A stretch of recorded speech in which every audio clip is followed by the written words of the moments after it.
अब एफआईए ने समझ में नहीं आता एफआईए ने तहकीक क्या करनी है, पोस्ट किसने किया, कहां से हुआ, यह एफआईए ने तहकीक करनी है, कौन गद्दार था, कौन जिम्मेदार था।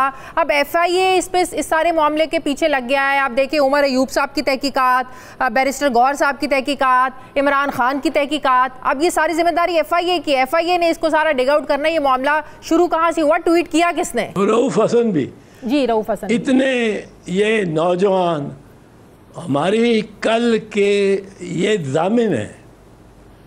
गौहर अली ख़ान को तो मैं जानता हूँ। गौहर अली ख़ान ने 20 साल मेरे साथ काम किया मेरे दफ्तर में, हमारे दफ्तर में, और इंतहाई शाइस्ता, इंतहाई ईमानदार और पूरे काबिल एतमाद। अब उसको भी आप ये एफआईए के इंस्पेक्टर साहब एक बुलाए हैं और उन्होंने कहा कि जी आप पहुँचें, आप पहुँच जाएंगे ये, और उनकी खबरी तदलील करेंगे कि शायद मुअज़्ज़बाना रवैया ही रखे उनके साथ। पर इन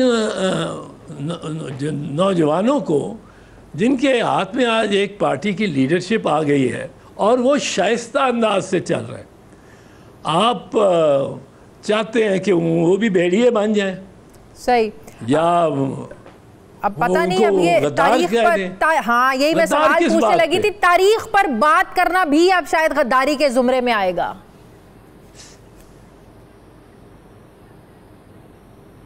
हाँ, अगर आप याह्या खान को कहते हैं कि वो हारने वाला जनरल था, उसने पाकिस्तान को शिकस्त दिलवाई, उसने पाकिस्तान को नुकसान पहुंचाया, उसने वो पाकिस्तान से उसने गद्दारी की, अगर वो रिपोर्ट ही पढ़ लें आप, सिर्फ याह्या खान के बारे में जो लिखा है हमीदुर रहमान रिपोर्ट, और लॉग से, डॉक्यूमेंट्री एविडेंस से, लॉग्स हैं जो प्रेसिडेंट्स हाउस कराची के, इस्लामाबाद के।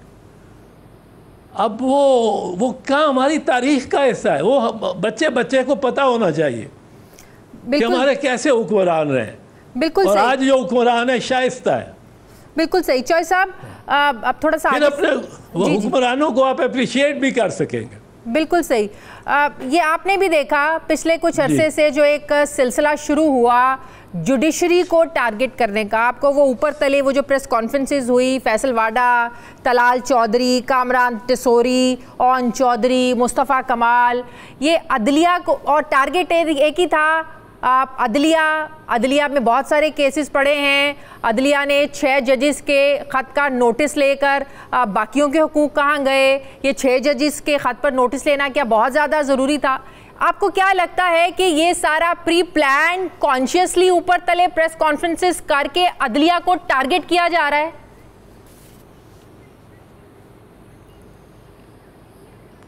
नहीं, इसमें तो कोई शक नहीं, ये तो इन्होंने प्री प्लान किया।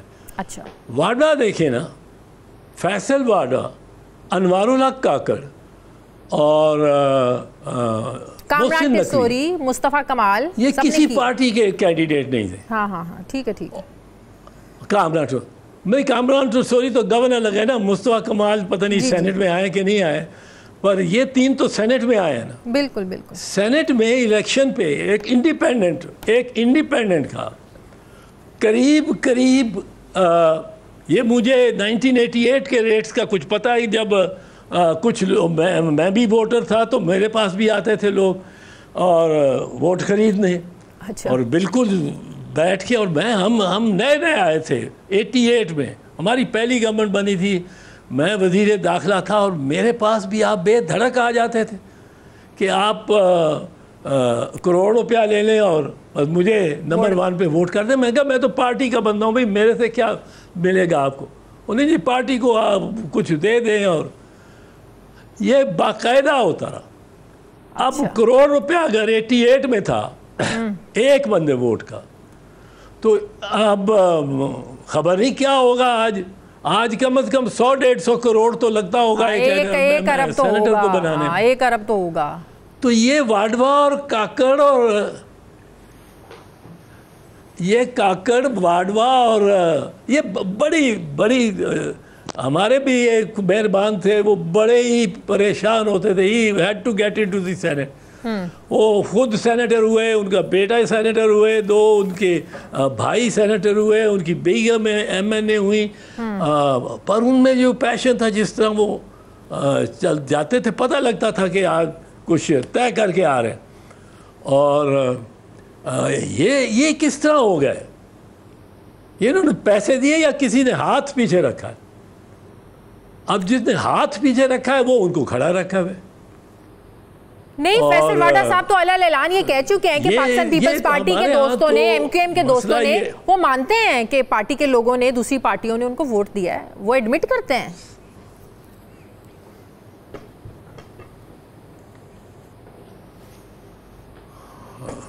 मुझे तो समझ नहीं आती कि पार्टियां फिर हमारी, आपका मतलब है ये पार्टियों ने वोट पीछे जो हाथ है उनको ही दिए ना फिर।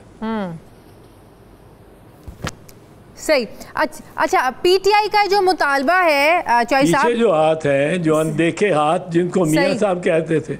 जी जी जी जी, बिल्कुल सही। ये जो तहरीक इंसाफ का मुतालबा है कि 9 मई को लेकर आप आला सतह की तहकीकात करें, आप ज़रूर करें, लेकिन चीफ जस्टिस हमारे मुकदमात से अलग हो जाएं, दुरुस्त है उनका ये मुतालबा चॉइस साहब?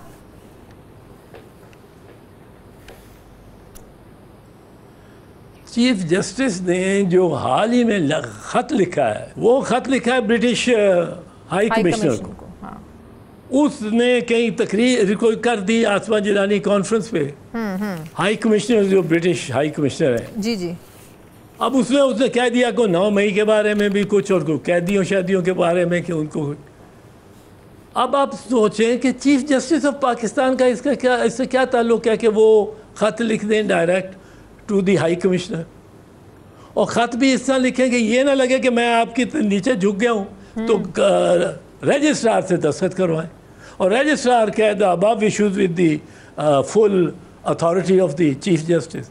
अब एक तरफ आप ये शो कर रहे हैं कि मैं तुमसे बाला हूँ, और दूसरी तरफ आप ये उसके आगे उसको एक्सप्लेनेशन दे रहे हैं, और एक्सप्लेनेशन में जो इन्होंने दिया है उसमें ये बल्ले की निशान का इशू भी लिया।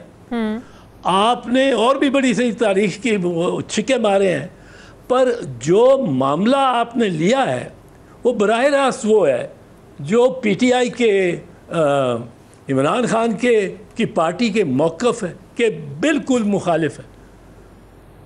अब आप जब अपनी राय ये दे देते हैं कि ये मेरा फ़ैसला इस फरीक के ख़िलाफ़ बिल्कुल दुरुस्त है और ये उसके दलाइल हैं, सही।